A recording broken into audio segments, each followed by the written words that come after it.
Welcome to Better Sex, where you get the information and inspiration to create and enjoy your best possible sex life.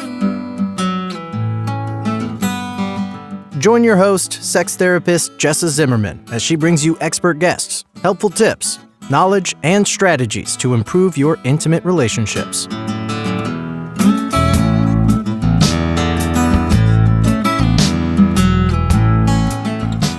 And now, your host, Jessa Zimmerman.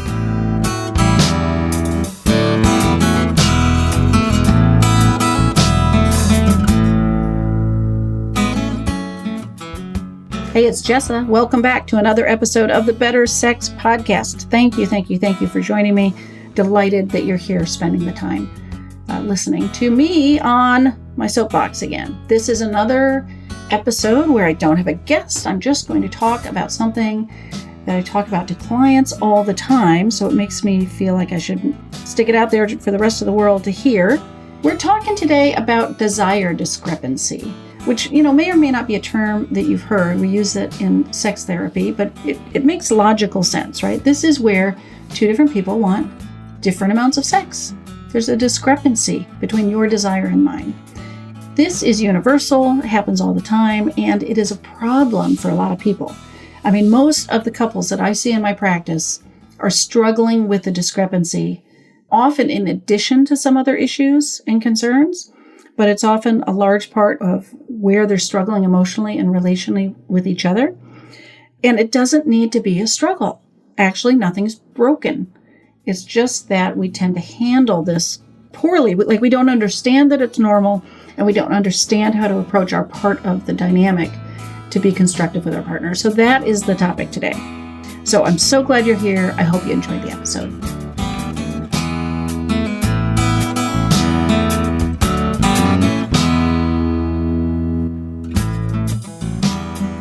So the topic today is desire discrepancy. I mean, this is a term we use in therapy, but it probably makes sense to you. The idea that any two people don't want the same amount of sex.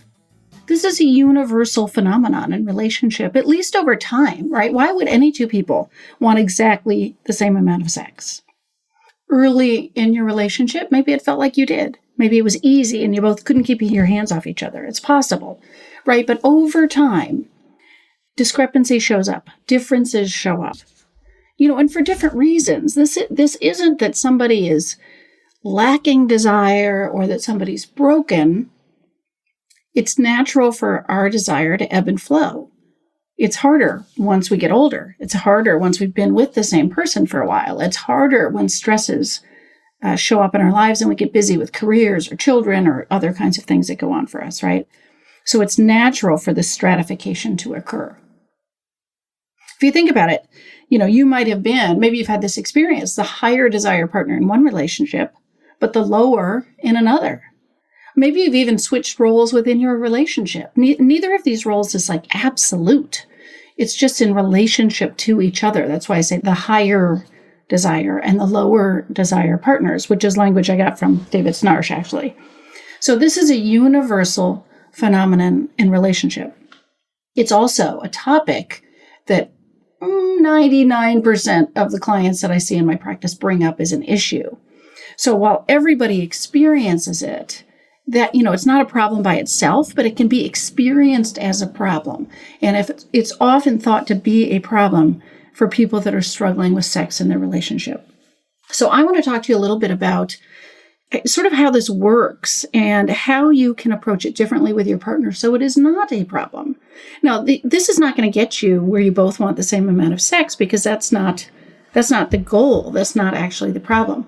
What I want to do is help you get to a place where you're collaborating in this phenomenon, where you're working together as a team, where it's not polarizing you, where you don't consider it a real issue. Okay, I mean, there's still maybe a little bit of negotiation or maybe even frustration for either one of you around this, but it shouldn't be divisive, right? That's what I want to help you with. So first of all, it's important to understand that as desire discrepancy emerges over time or develops over time, you have to realize that the person that wants less has all the control, not because they want it, not because they enjoy having that kind of control or power. Mostly they don't. But anybody who wants something less kind of has their hand on the spigot, right? They're the ones saying if and when and how, and this dynamic doesn't just apply to sex. It applies to almost anything. The person that wants to be more timely, right? The person that doesn't is the one that could drag their feet or not put the effort in. There's somebody that wants the house cleaner than the other person. There's somebody that wants to adhere to a budget, perhaps. There's somebody that wants children more than the other.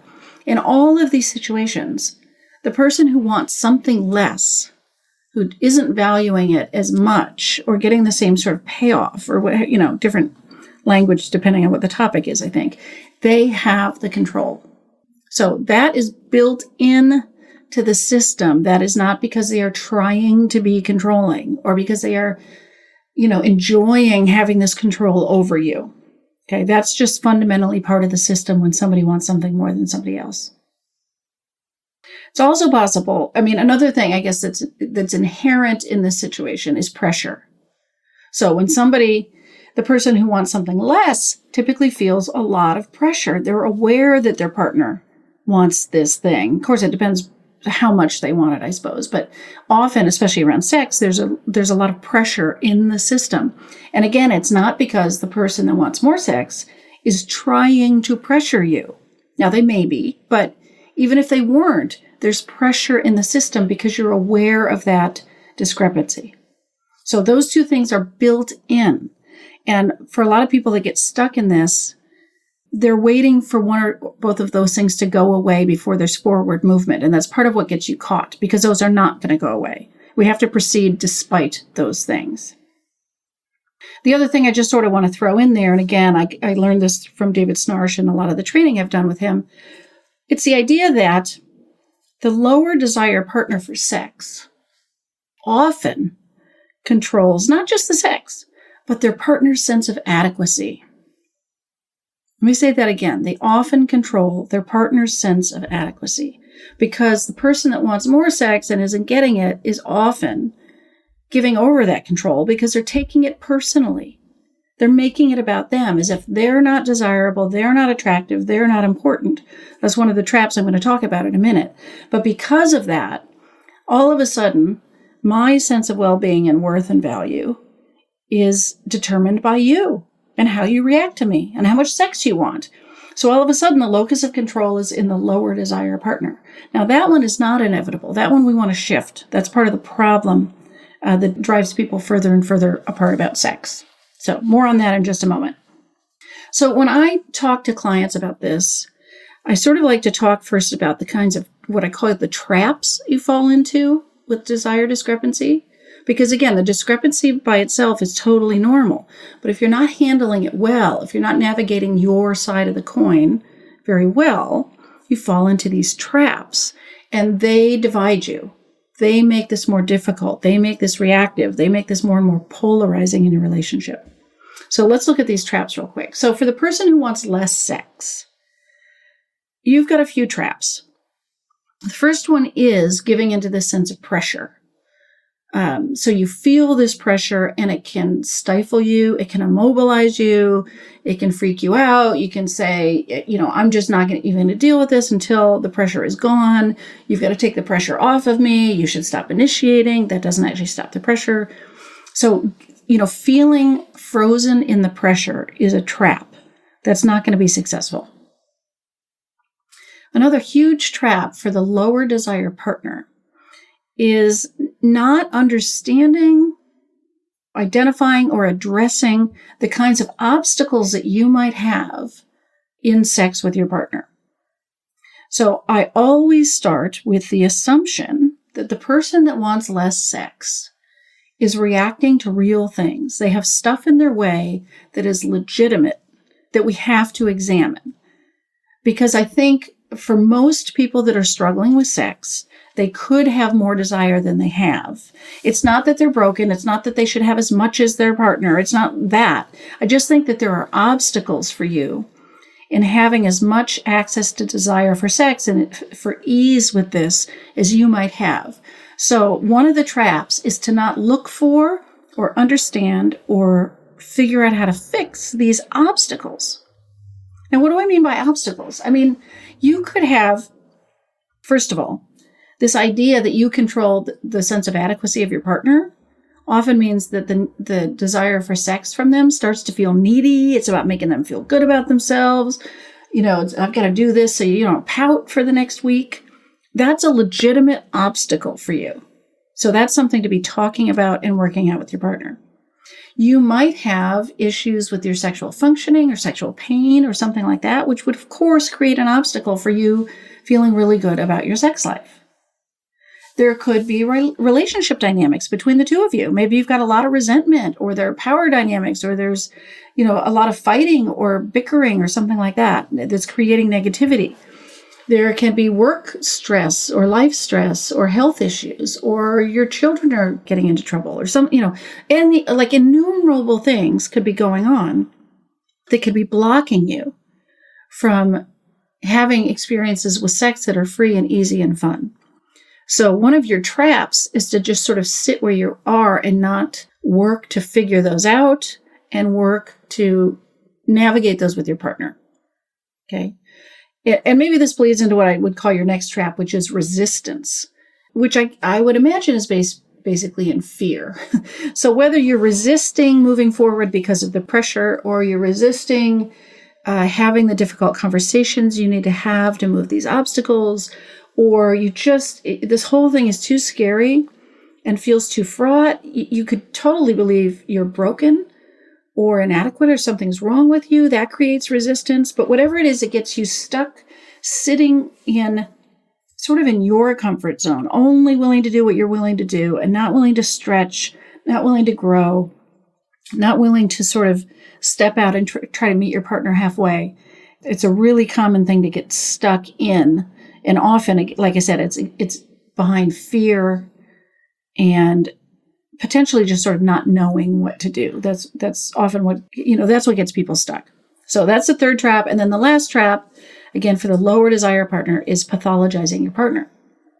So if you have taken to talking to them like you're a sex addict, or all you think about is sex, or, things along those lines, you're basically making their level of desire pathological, like they're wrong or they're broken, right? You're trying to put it on them. That's obviously, I think that's obvious, not a healthy thing to do to your partner. Okay, so this goes both ways. I'll talk about that in a second, because it's a trap for the higher desire partner too.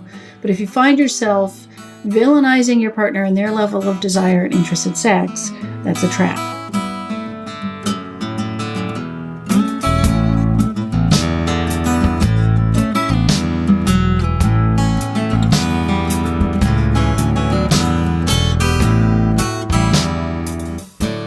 Hey, I've just taken a quick break in the show, and I want to draw your attention to my new book. It's called Sex Without Stress, a couple's guide to overcoming disappointment, avoidance, and pressure. This is a total how-to book. Describes the problems that get people stuck avoiding sex because it's become difficult and stressful and fraught even. But it also guides you through a process you take with your partner to have the conversations that you need to have, and then an actual exercise, a whole process around touch and experience that helps you transform your sex life. So if you are stuck in your relationship in a place where you're avoiding sex, or if you know anyone like that, please seek out the book. You can find it on Amazon, both in paperback and on Kindle, and I hope you enjoy it.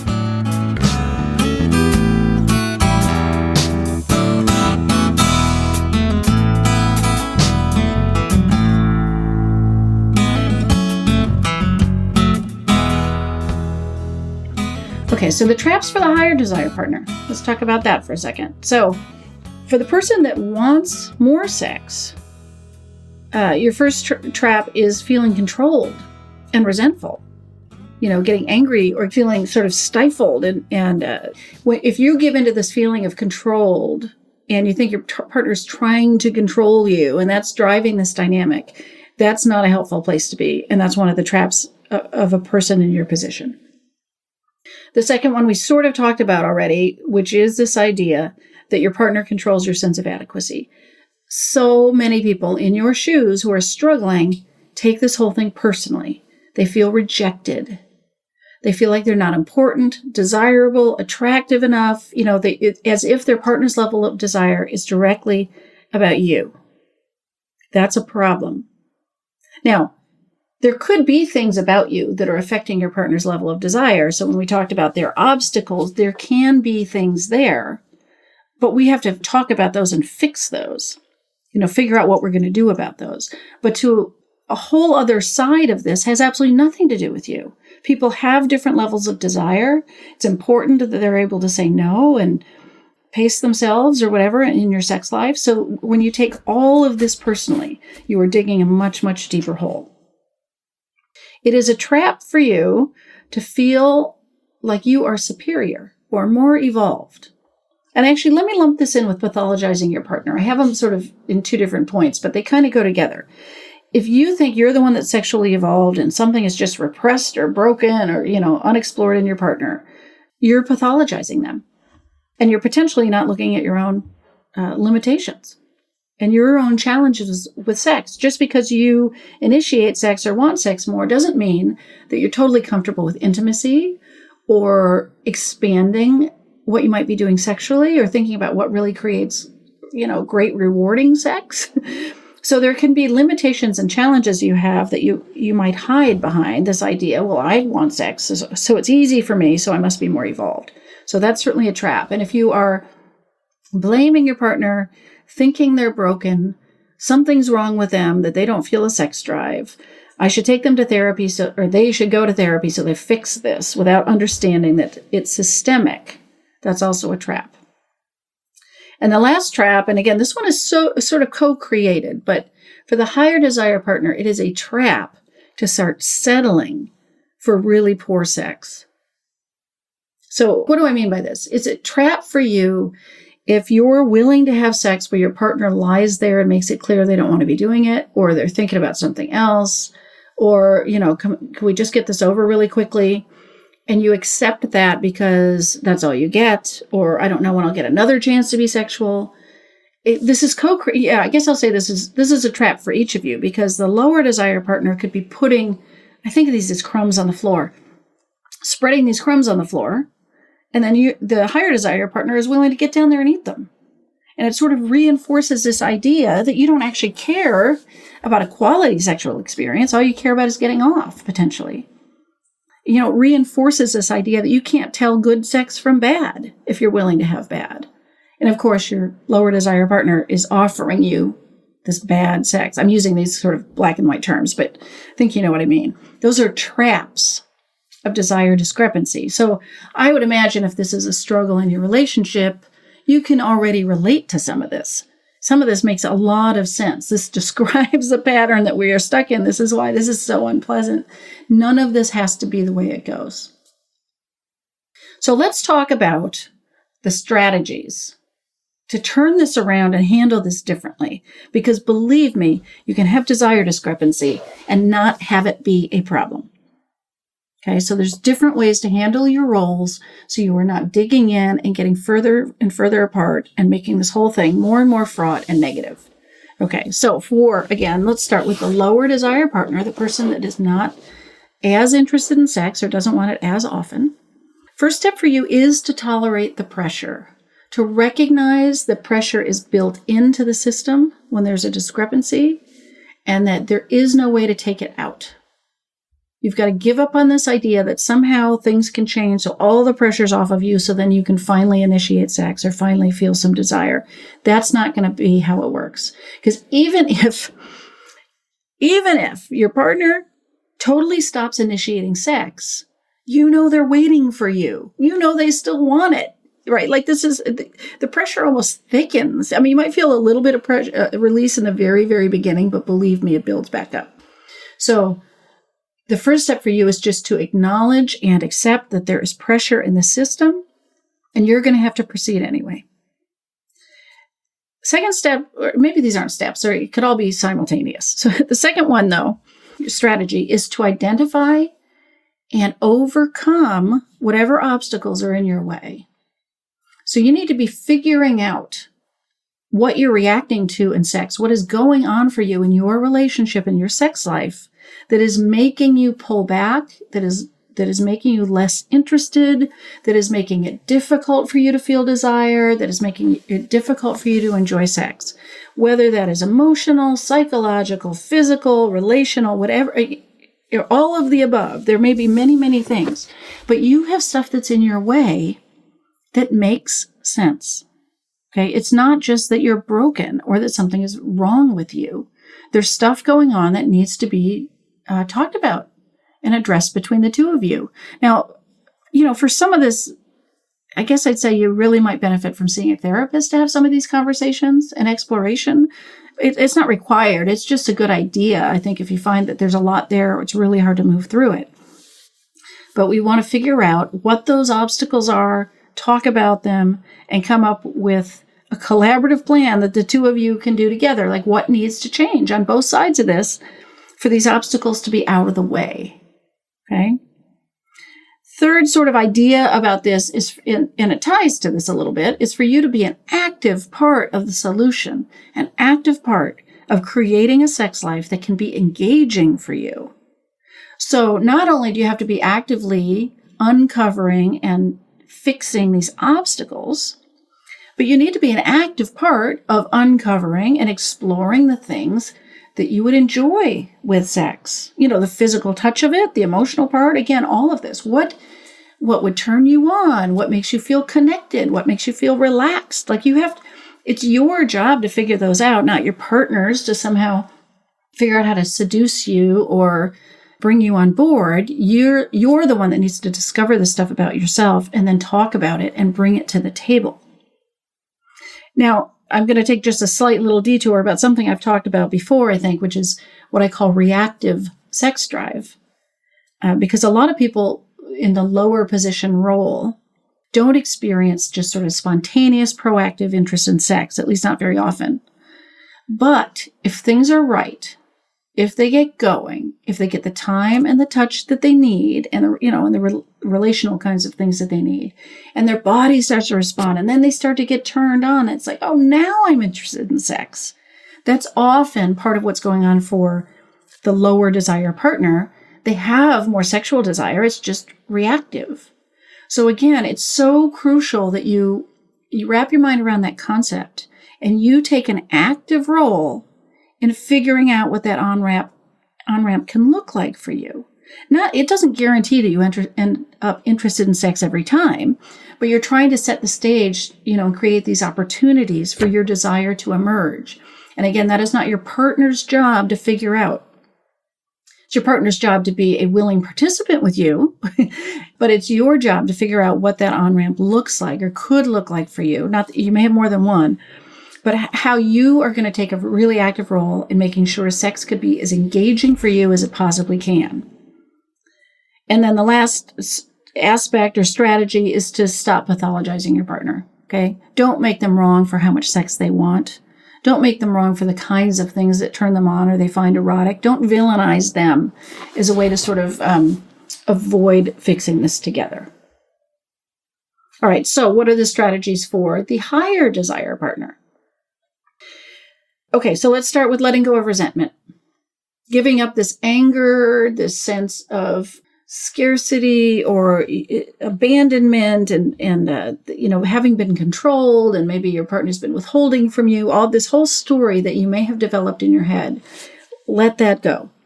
Okay, you're starting from a fresh place, clean slate. You're going to work together on this, and it's not going to help if you've got this lingering sense of anger and resentment.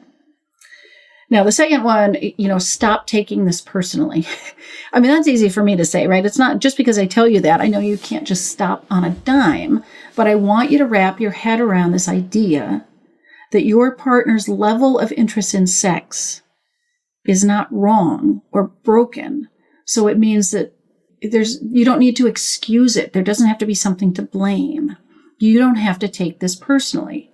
So where they have things going on legitimately about you, because you speak to them disrespectfully, or because you rush the sex, or because, who knows what, as they discover some obstacles that are real, that have to do with you, you need to figure out what you're willing to do about that. Hopefully you're going to work with this together as a team. You're going to fix this stuff and it's not going to be in the way.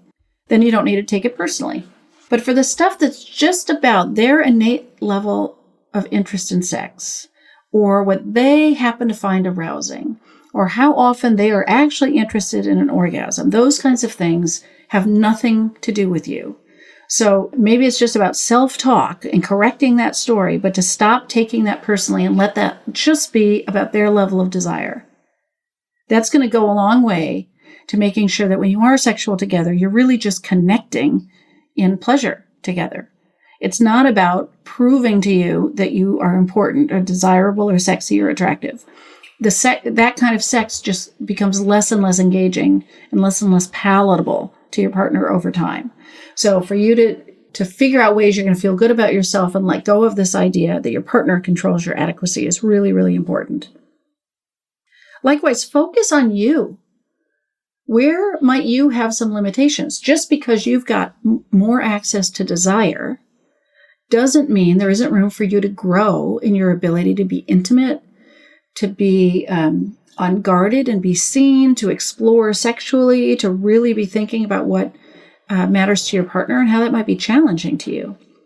And not even just in sex, but even relationship-wise. Where do you have edges? Where can you grow? Where can you get better? How could this be a place that you could challenge yourself instead of focusing on your partner?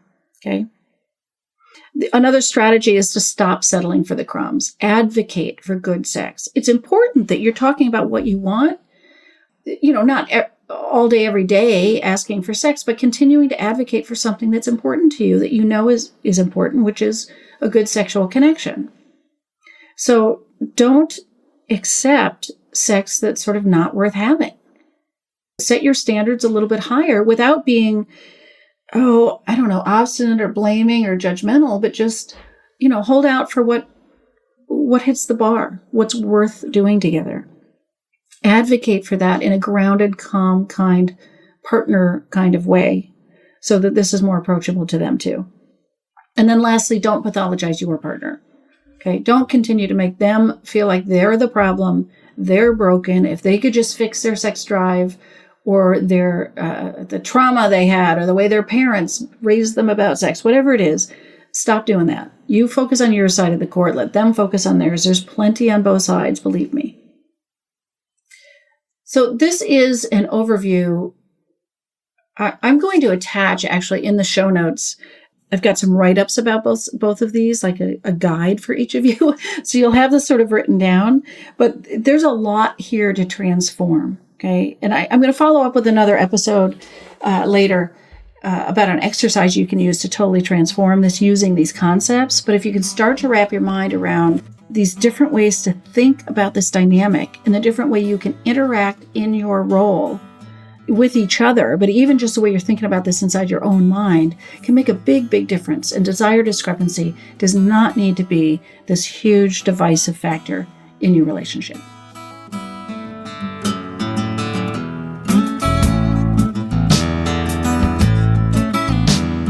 You've been listening to Better Sex. Please visit our website, bettersexpodcast.com, for show notes and additional episodes.